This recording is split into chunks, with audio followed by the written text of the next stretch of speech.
You're here for one reason and one reason only. You need writing tips, and we're here to give them to you. First-person narration. Grammatically, you can spot this POV by the use of I statements like I am writing or I will type a script. It also includes pronouns like me, my, mine, and myself. Essentially, it boils down to the speaker referring to themselves. From a storytelling standpoint, the entire book is filtered through one person's perception of events. This one person is almost always the narrator, and they're often the main character too. The only reason I say almost always is because there's always exceptions to the rules. All this technical speak can get confusing, so let's look at an example. There are plenty to choose from. Everything from The Hunger Games by Suzanne Collins to Gulliver's Travels by Jonathan Swift are written in first person.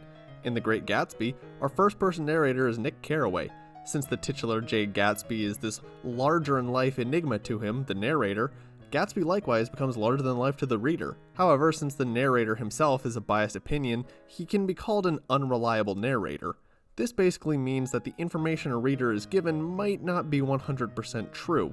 Was Gatsby really as great as Nick said, or is his greatness the result of Nick projecting?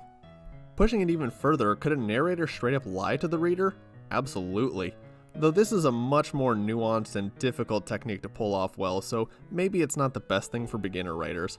If you're worried about accidentally creating an unreliable narrator or writing a story with tunnel vision from one person's perspective of an event, you do still have freedom. Many books have multiple first-person narrators that tell the story from different angles. In Chapter 1, we might hear from our heroic knight that he's the best warrior for the mission. In the next chapter, we might hear from the king who thinks the knight is actually a second-rate fighter at best. This can give a unique and changing flavor to the story. Although this could be seen as a downside to first-person point of view. Since the reader is in the head of one character, you'll be limited to only their inner thoughts and feelings in a scene, unless they're telepathic, of course. It can feel limiting if you want to show the inner dialogue of another character, but you have to wait until a page break or a new chapter. And this is why many writers have several first-person narrators in a story. I will caution that you don't want to overdo it. Having too many narrators runs the risk of confusing your readers. Personally, I'd stick to around 3 first-person narrators at most for the average book length. And one more note before we finish up, there is another type of first-person narration I want to mention, even if it's rare to see a whole story written in this POV.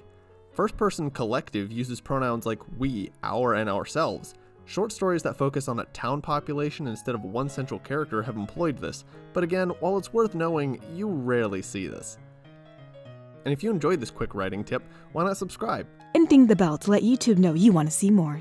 And leave a comment about what else you'd like us to cover. Thanks for tuning in, and until next time, keep on writing. Catch you later, baby.